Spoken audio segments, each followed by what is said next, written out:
So for our final video on states of being, we're going to look at one of nature's fundamental relationships, predator and prey. And it's going to help us understand how we, like the rest of nature, have at our deepest level an ability to move between states naturally, but it's ability that many of us have lost. So I want you to imagine this. I want you to think that we're on the plains of Africa and there's a wildebeest or an antelope chewing the breeze, relaxing, doing his thing. And then a matter of a few hundred yards away there's a lion pack, also relaxing, cubs are playing, everyone's in a circle, chilling out, enjoying the sunshine. But then, boom, the lioness is slowly getting to position, and in the blink of an eye, the hunt is on. Now when the hunt's on, the lionesses and the prey, the wildebeest, the antelope, if we were to try to classify their state of being, if we were to measure their pulse rate, if we were to look at their eye dilation, what muscles are working through the body, where the blood flow is going, we would register very similar states. Their chemical, their physiological state is that sympathetic system, go mode, activity system. Now the difference is the lions want to be there, they've chosen to enter into this state, and the prey hasn't, it's been forced into this state. But for both of them, that sympathetic response is incredibly important. Access to that sympathetic response, access to all the physiological benefits that we get when we go into that heightened state are either going to create a hunt that provides food for the lionesses and the cubs and the rest of the pack, or it's going to help the prey get away. So we need that system. So let's play it out a little bit. Let's say the hunt doesn't go to plan, it fails. So the prey gets away. Cast your mind to what happens next. The lionesses, what do? What's their next thing? Point of call. Do they pace round in circles? Do they start going, oh my God, what are we doing? This is it, we're not going to eat tonight, we're not going to be able to get back to the cubs, how are we going to go and tell everyone I feel like a failure and it was your fault and you wasn't able to do that and you let me down? As far as I'm aware from the nature programs that I've seen, that doesn't happen. They lie down in the grass, they deregulate, often fall asleep. They go from relaxation, time with the pack, boom, hunts on, activity in the hunt, to didn't work, nightmare, do it next time, chill out, recover, restore myself, get ready for the next time that I'm needed to be in that state. Okay, but they've done that because they were there by choice. I don't always choose to be in that state. Okay. What about the prey? It didn't choose to be in that heightened state. It had to enter into that state to survive. It's gone from relaxing, doing exactly what it wants with its mates, bit of grass, nice bit of sunshine, boom, hunted by a pack of women, hunted by a pack of lionesses. Then it got away. And often when it gets away, the lions are only a matter of 100 meters or so, maybe less away. What does it do? Does it pace up and down? Is it panicking? I'm not going to be able to get to sleep tonight. What's happening? Oh, how did that happen? Where are they? Who are they? They're only over there. I can't go back over there again. I'm never going to come to this place again. Rumination, da. No. They deregulate. They literally slow down, stop, do that little shudder thing. That's a neuromuscular thing where we try to shake out all that nervous energy and all the byproduct of that high intense state. So they shake out, find a nice bit of grass, lie down, bathe in the sun, or go back to chewing the grass, chewing the breeze. So they're able to go from relaxation state, higher state, back to relaxation state. They're able to move between these systems. So now we are different. Our brain matter is different. And it means that our lives are a little bit more complicated than the animal kingdom. But we still have that system that exists within us. And we still have an ability to move between these high points or these extremities of that complementary system. The difference for us is that we aren't aware when we're in either system, and we're the masters of distraction.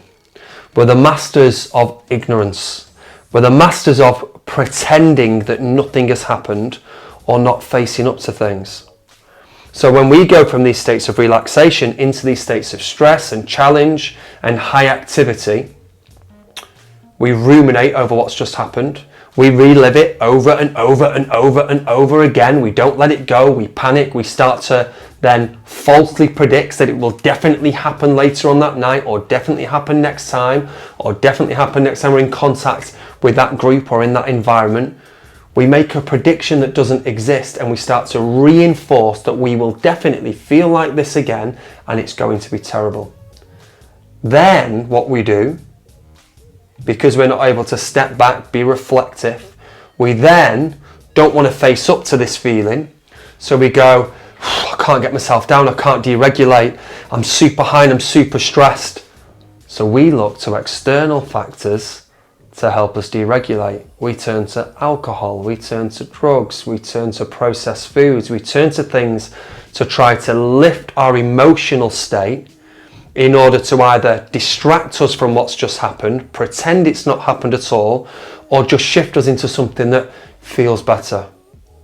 We don't deal with things, we don't take note of things and learn from things, we bury them. I'm going to bury that, don't look at that, pretend that's not happening, it's horrible and I'm not dealing with it, I'm not making sense of it.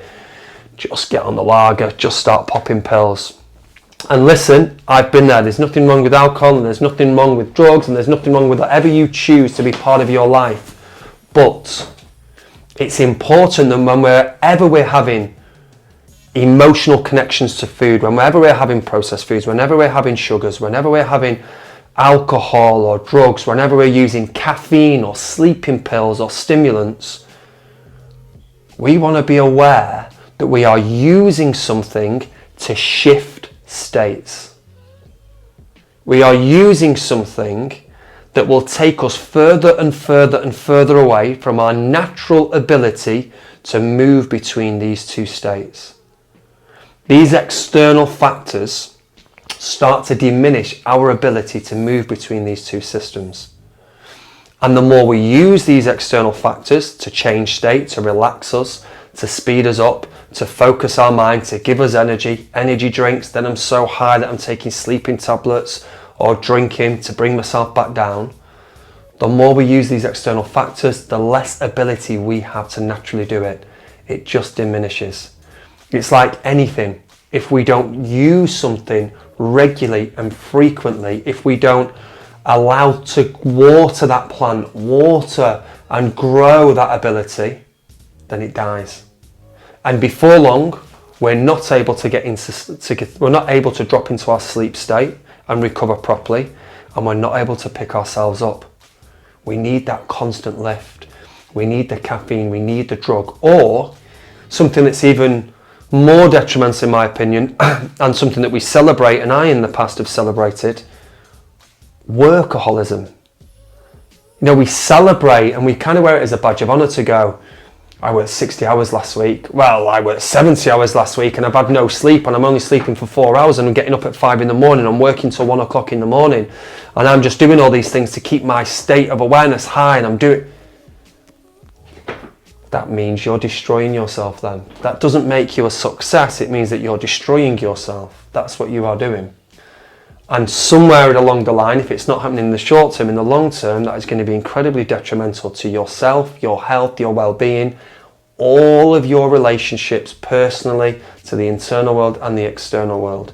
We can't operate in those systems using all these external forces to shift us into states and live a happy, productive, connected life with great relationships.